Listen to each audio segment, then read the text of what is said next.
The Vietnam War ended officially about 40 years ago, and the end of the fighting did not translate into real peace on the field. The end of the fighting actually triggered another human tragedy commonly known as the Boat Peoples of Vietnam, a tragedy that was to go on for almost another 20 years. During this period, thousands of Vietnamese people boarded rickety boats and made perilous journeys for safety to other Asian countries, Australia, and other places further afield. Some made it, others never arrived to safety. And according to some researchers, 1 in 3 of the boat people actually never made it to a safe destination. They died while trying to flee for safety. Many died as a result of overcrowding on the boats. Some died also as the conditions on the seas were becoming treacherous, and they died at sea when the weather was not good, for instance. Others died or disappeared as collateral damage of the people smuggling business that was flourishing at the time. Among the disappeared, a lot of young women were kidnapped, raped, and killed. Some others were kidnapped and ended up in the sex slave industry.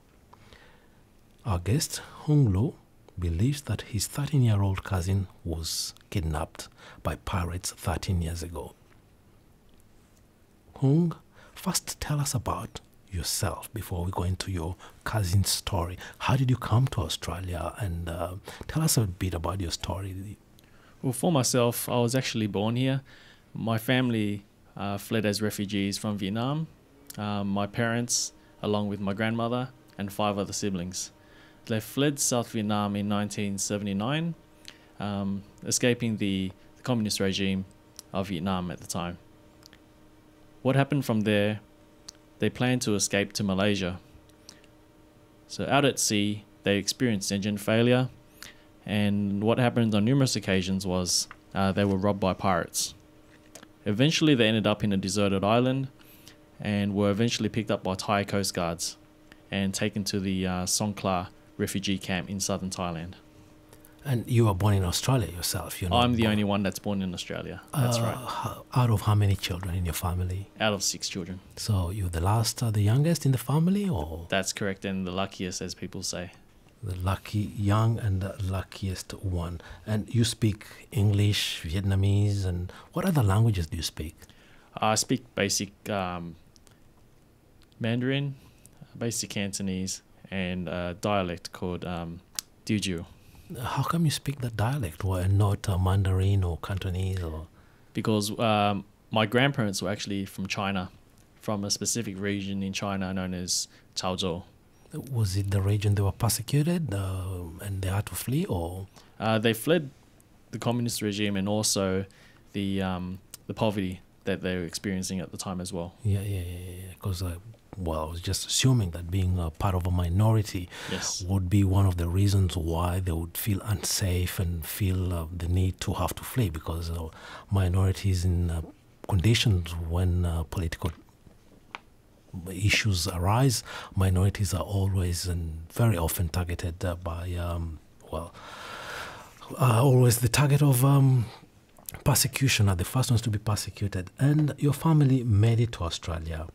Yes, that's correct. Yourself, besides being of Vietnamese background, how do you view family values, and how do you see things? You're the lucky last one, but how do you see things in a family perspective? Well, to be honest with you, a few years ago, back in 2007, I travelled to Southeast Asia, to Vietnam, to Cambodia, and I've actually realised that the people there living in poverty, it made me realise that we're actually very lucky here in Australia. We don't experience those sort of things. We have the government support, and we're living in a developed country.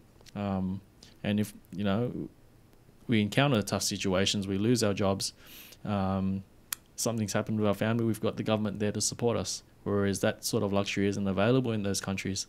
And it's only made me realise that that we're very lucky here in this country. Yeah. And my family is actually very lucky also to be here instead of a country like Australia. And when people lose their jobs because there's no social security, there are no unemployment benefits, how do they survive? From what I understand, Yeah. they would rely on their children. So if they don't have their children to support, they need to continue working their whole lives to generate an income, to have themselves enough money to buy food to feed themselves. Yeah, and that's why they value family ties, because one generation will support the one before it, and so forth and so on. Absolutely. So family ties are extremely important. Absolutely. Hence, we come to your connection to a cousin that you haven't known. That's correct. Was you presume that she was kidnapped? Tell us about this cousin. What do you know about her? Well, since I was young, Mum always told me about a cousin that I had from my fifth auntie. She was the eldest out of 5 siblings. So what happened in 1980 was she boarded a refugee boat, left southern Vietnam. At the time, she was with my other auntie and my other cousin as well. And from what I understand, she was taken from her boat by either Thai or Malay fishermen, abducted, and she hasn't been seen since. So the assumption was that she was old enough to find her way back home, to make contact, but to this day she hasn't made any contact with any members of her family, and that was the last time she was heard of. So it could have been Malaysian or Thai fishermen who kidnapped her. That's correct. How do they know suddenly which side? Malaysia and Thailand, of course, they're close by, nearby, Yes. and they could be in those waters. But how can they be certain that they were Malay or Thai fishermen? Because they could tell by their appearances, and they were located. They were actually out at sea in the Gulf of Thailand, Yeah. near the Malaysian border, and at that time you'd assume that they'd either be Thai or Malay fishermen. Yeah. They speak the same Chinese dialect as we do, and from what I've been told, the workers on the fishing boat were of either Malay or Thai appearance. And now, if you're embarking on a journey to try and find her, this is why we're talking today. You're about to embark on this journey to try and find your cousin that you haven't seen, you don't know. How do you know? How would you recognize her if you came across her and you met her? That would be very difficult. Yeah. That's one of the most challenging parts, I think, of this journey. My hope is that somebody has seen her and would remember what she looked like as a 13-year-old child by looking at a photograph. Yeah. Also, there's a possibility that she'd see that photo herself and that would trigger her memory. Okay. So you've got photographs of her. I definitely do. How did you end up getting those photographs? We've had some of her photographs kept at home. Yeah. Also, I've requested some from her immediate family. Where do they live now? She has a sister that lives in Wiley Park in Sydney. Yeah. The remainder of her family reside in Ho Chi Minh City in Vietnam. And when she was kidnapped, was this matter reported to any authorities, the police and other organizations who might be involved in looking for missing people? Was it reported anywhere so that you can have a big somewhere to start from in your search? Yes, from what I was told from my auntie, she did report this case as soon as she reached the refugee camps in Thailand. Yeah. She would have reported at the time to an organization. Most likely it would have been the Red Cross at the time. Do you know any particular branch of the Red Cross or a particular city where she could have reported this incident? That was reported at the Songkhla refugee camp.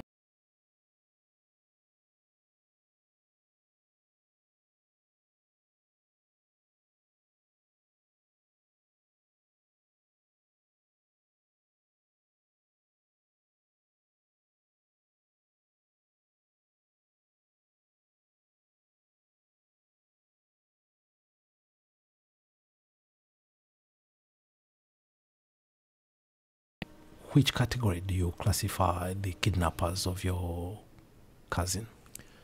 From the story I've been told, Yeah. the perpetrators would have been fishermen. Yeah. Now, at the time, they were in a fishing trawler. They already had 2 girls that had previously been captured from other boats. Yeah. So at the time, they pulled this refugee boat that she was on. They moved the 2 boats together. They let the refugees board the fishing boat. They gave them food to eat. They fed them till they were full. After that, they made the refugees return to their boats. And just as they untied the boats, there were 3 fishermen on the refugee boats still. So as the boats were untied, each of the pirates grabbed a female of who they've intended to take. They threw them in the water, and they've actually followed them. They've jumped in the water themselves, only to retrieve their female victims back onto the fishing trawler. And from what I understand from there, it tells me that they were to be sold onto the slavery market. And you believe your cousin would be still alive, would have been sold. But when they sell these girls, they could end up in anywhere, in any country, any part of the world. That's correct. But circumstances tell me that if she's still alive today, she would be either in Malaysia or Thailand. And that will be the focus of your trip and your research. That's correct. No one's given it a try before, but I've said to myself, it's definitely worth a try, and I'm not willing to write off someone's life, as simple as that. And how long have you been preparing for this trip? Only for about 5 months. Only 5 5 months. Yeah. Have you made a lot of documentation, a lot of research into, because you already have basics like photos and how the incident started, the town where it was reported and all that, Yes. where to begin. Now, where is the journey going to take you to? What's the next step from Sydney? Where are you flying to? So I'm going to visit Indonesia first, in Singapore, but the main focus of my search on this journey would be Kuala Lumpur in Malaysia, where I'd approach certain media outlets to try and get coverage on the matter and try and publish some articles, hoping that they'd publish some photos so someone would remember if they've actually seen her alive. Also in Thailand, I've got contacts with some organizations that help search for missing persons, and they've confirmed that they're willing to help me, so I've dedicated most of my itinerary in Bangkok to conduct this search.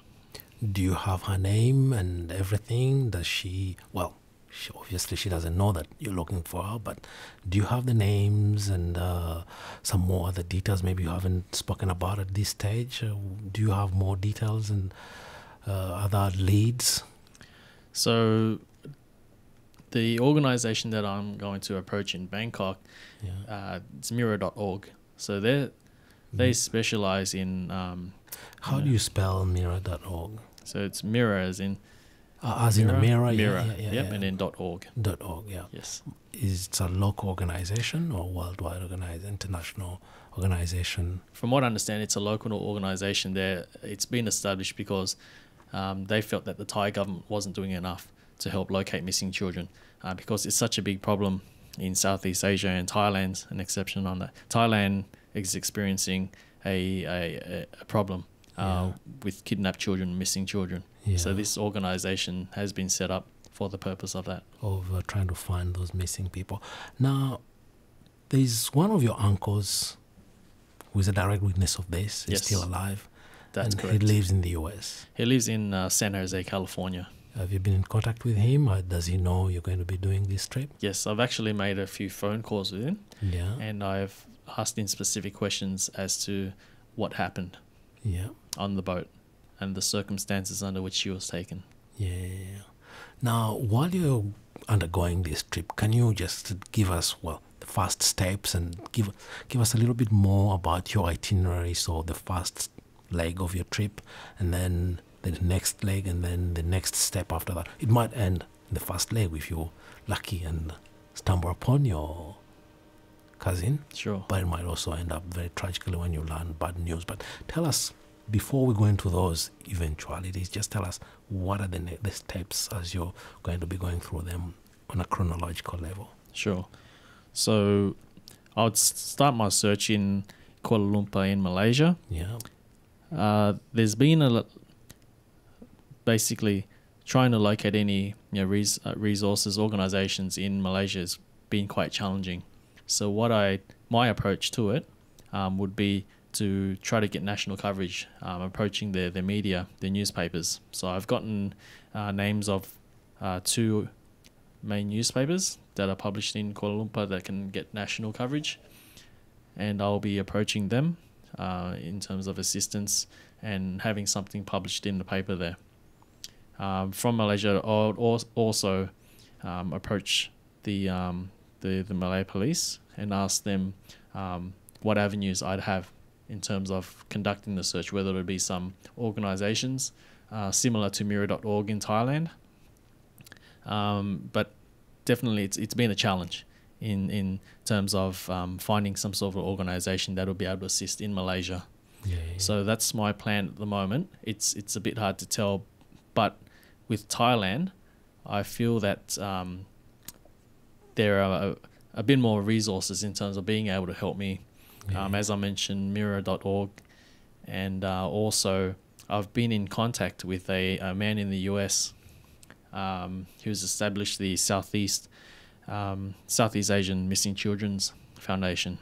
Yeah. He's based in Westminster in California. He left Vietnam in 1984, and his daughter was taken from him, also out at sea at the age of 13. So he's been trying to search for her since. He's set up this organisation. He's got an office not only in Westminster, California, but also in Bangkok, Thailand. Yeah. So I've spoken to him yesterday, and he's also willing to have his people at his office in Bangkok willing to help with the search for my cousin. Just for to make this story a bit richer, can you share the details of some of your contacts so that we can eventually follow up? Sure. So just to give you a background, Mr. Khan Tang I was advised he was a former CIA agent working for the Americans during the war. That's He's a what's your relation to this gentleman? I don't have any relationship with him. Yeah. I've actually been passed his contact by another person. Yeah.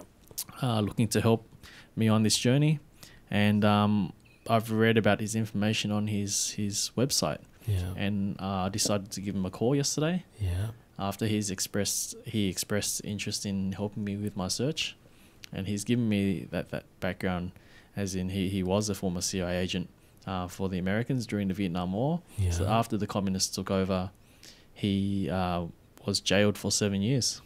So that would have been 1982. He would have been released from jail. He fled Vietnam in 1984 with his family, but unfortunately, the circumstances were he lost his daughter out at sea. She was kidnapped. Very same situation as my cousin, and she hasn't been heard from since. So to this day, he's conducting the search, and he set up this organization dedicated or specifically to try and find these missing children. Yeah, give us the details, the website address or any links to this gentleman. Yeah. Sure. You can actually go on Google and search Southeast Asian Missing Children's Foundation, and he also has set up a Facebook page to that also. His organization is based in Westminster, California, and he's now retired, and he dedicates most of his time helping to locate missing children. Missing children, yeah. There's one little link to Parramatta that we forgot to mention, is that your cousin had an address where to go. Do you know that address in Parramatta where she was supposed to find relatives and the next step of her journey? So before my cousin left Vietnam, my uncle made sure that she remembered in her mind or off by heart our address. We were residing in Australia at the time. My parents already settled here in Australia on Parramatta Road in Concord. So she had our address. Yeah. She was made to memorize that by heart, and hopefully that if she made it to safety in Thailand or Malaysia, she'd have the option of migrating to Australia and meeting us over here. and eventually with the possibility of bringing the remainder of her family over. Yeah, because she was the eldest and That's smartest, and that's how things happen usually. You send one child, and if they make it, then they can help other family members to make that journey to safety. Yes. Now, are you prepared for the bad news? I'm prepared for any sort of news, considering that it's been so long. It's been about 35 years. Yeah.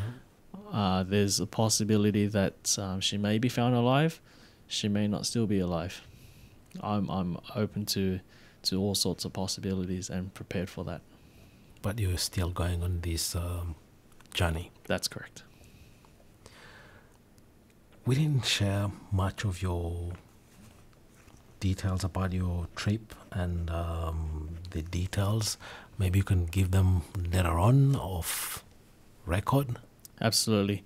While I'm on the trip, I'll definitely provide you with updates. Yes. Any photos, any new pieces of information, any leads. We'll provide a daily update.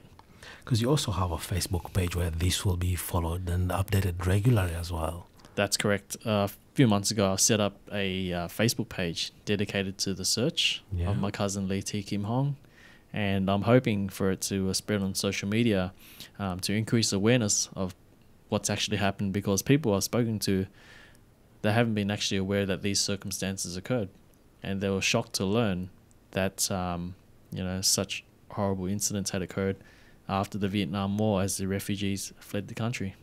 And I'm sure that there'd be many other families sharing the same or very similar story with you. And this will be a way to find closure for some, and for others to also start on a similar journey, probably to find missing loved ones. Absolutely. So you want to actually spark a similar journey and be an inspiration to others. That's right. My ultimate dream on this is, to be able to locate her alive today, and being able to reunite her with the rest of her family. And when you achieve that? When would I achieve that? When you achieve that, we spoke about the bad news, the possibility of bad news. If you find her, what would be the first word you'll tell her?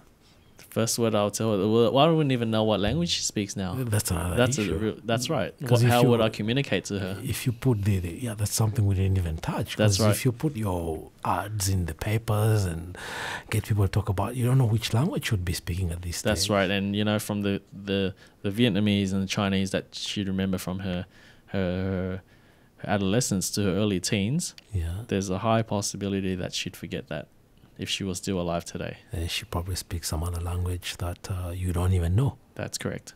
And I've also been open to the possibility that if she was still alive today, she would have been so traumatized from the events that occurred. And her memory of her family and or of her childhood may have possibly been erased. Yeah, they might have told her, well, your family gave you away, so you're ours, and they don't want to see you anymore. You just, you're our property now. Exactly. But also another possible scenario was that, she may have been adopted by a family. We'd never know until, that's why I said to myself, I have to go this year and go and do the search until I find an answer.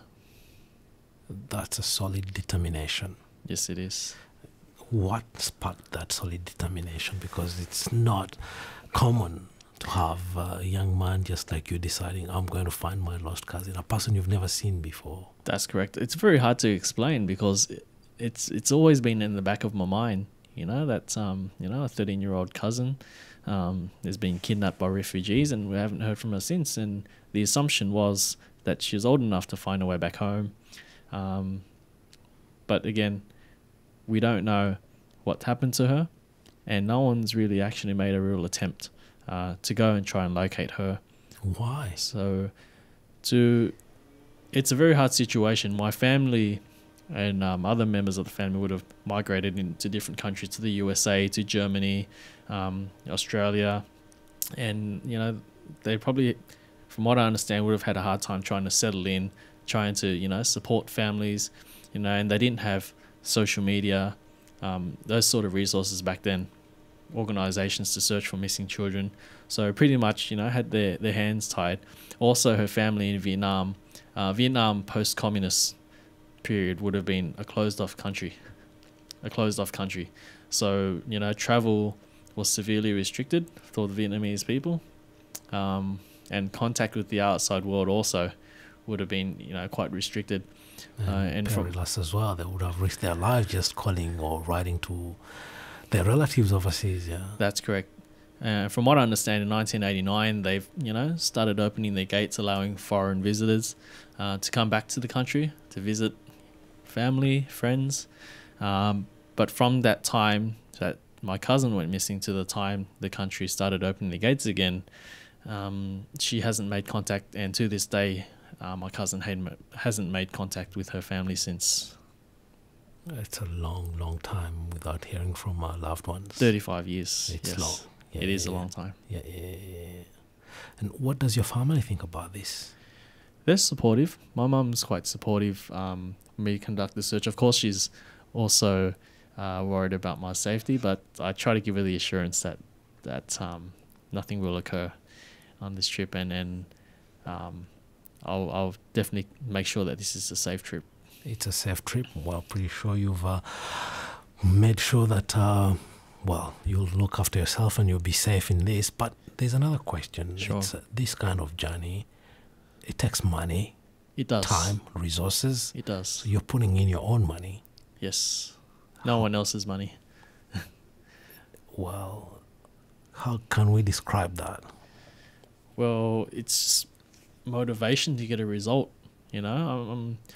I'm willing to pay however much it takes to try and find her, and I think, as I said, it's all about motivation, wanting to find something, and I want it more than anything at the moment.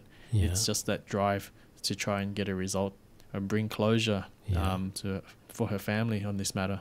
Your uncle, is he contributing at all? Anyone else? Just your own savings? Just my own savings. Wow, that's really to be commended. Yes. For me, it's not an issue. I work full time, and I'm willing to support myself in terms of paying for my trip, accommodation, travel, to get in contact with these resources. So for me, I think it'll definitely be worth it, regardless of the result in the end. Because you're a family man. I sure hope so. Well, Hung Luu, before I let you go, any message to other people, other families, the community out there? What I have to say is just I want to increase awareness of what happened after the Vietnam War, the people that have fled the country, what they experienced, what my family experienced, what I've heard other families experience.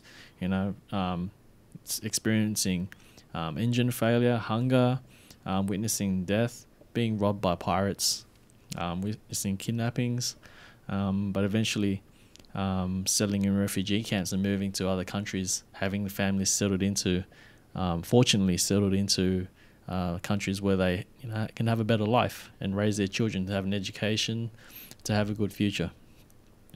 Not only to increase awareness, but to also make people aware of how lucky they are, to be in a country such as Australia.